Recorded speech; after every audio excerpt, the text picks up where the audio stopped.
জনিত হত্যাকাণ্ড, এই হত্যাকাণ্ড থামবে কবে সেই বিষয়ে আমরা আজকে একটি সেমিনারের আয়োজন করতে যাচ্ছি।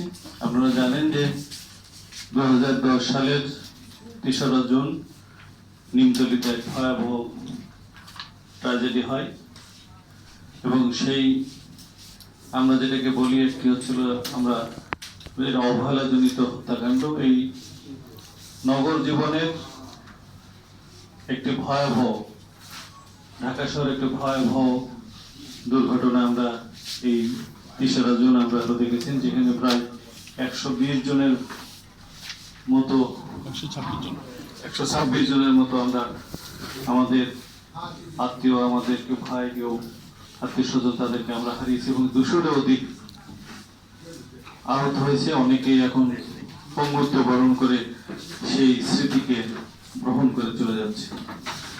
আমরা সেই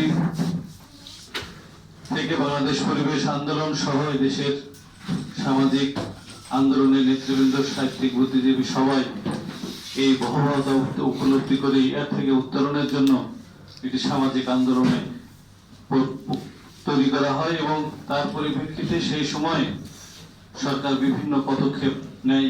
সেবা আবাসিক এলাকা থেকে কঠিন ধার্য বর্জ্য কেমিক্যালস, পারফিউমস সেখানে একটি নির্দিষ্ট জায়গায় স্থানান্তরের উদ্যোগ গ্রহণ করে, কিন্তু পরবর্তীতে আসলে এগুলো কাগজে কলমে থাকে, অনেক টাকা হয়, অনেক জায়গা অ্যাকোয়ার করা হয়, সেখানে অনেক ইনফ্রাস্ট্রাকচার তৈরি হয়, কিন্তু স্থানান্তরকে আমরা ওরকম ভাবে দেখি না। হয়তো এরকম ভাবে আমরা যখন বলি ওখানে যারা ব্যবসায়িক করে, ব্যবসায়িকদের সঙ্গে হয়তো আমাদের বলে যে পরিবেশ আন্দোলনের লোকজনগুলো এরকম ভাবে আমাদের ব্যবসা বাণিজ্যতে হাত দেয় এবং আমাদেরকে লাথি মারে।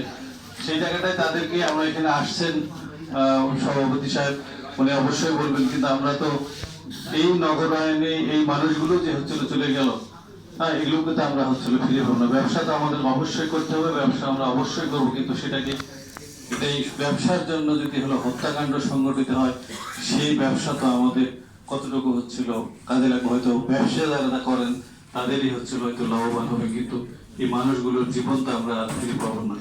ফলে এই নগরায়নে এরকম ভাবে আবার যে অগ্নিকাণ্ডগুলো হচ্ছিল ঘটে, আপনারা দেখেছেন যেখানে ফায়ার সার্ভিসের কর্মকর্তা আছেন, তারা অবশ্যই সেই বিষয়গুলো হচ্ছিল তুলে ধরবেন যে এই নগর জীবনে তাদের অগ্নি নির্বাপন করতে গিয়ে তাদেরকে কি বিড়ম্বনার মধ্যে হচ্ছিল পড়ে হয়। কিন্তু সেই ঘটনার পরে আমরা কিন্তু আরো ঘটনা আমরা হচ্ছিল দেখেছি, চুড়িহাট্টা, বনানীতে, এবং এখানে হচ্ছিল কামরুজ্জামান স্যার আছে, সেই বেলি রোডের সেই দুর্ঘটনা কিন্তু আমরা হচ্ছিল দেখেছি। সেই আলোকে আমরা 3রা জুন ছিল, কিন্তু ঈদের জন্য আসলে আমরা এই কর্মসূচিটা হচ্ছিল পালন করতে পারিনি। ফলে আমরা দেরিতে হলেও আমরা সেই ট্র্যাজেডিকে স্মরণ করি এবং সেই পদক্ষেপগুলো নেওয়ার জন্য আজকে আমরা এখানে সমবেত হয়েছি। আমাদের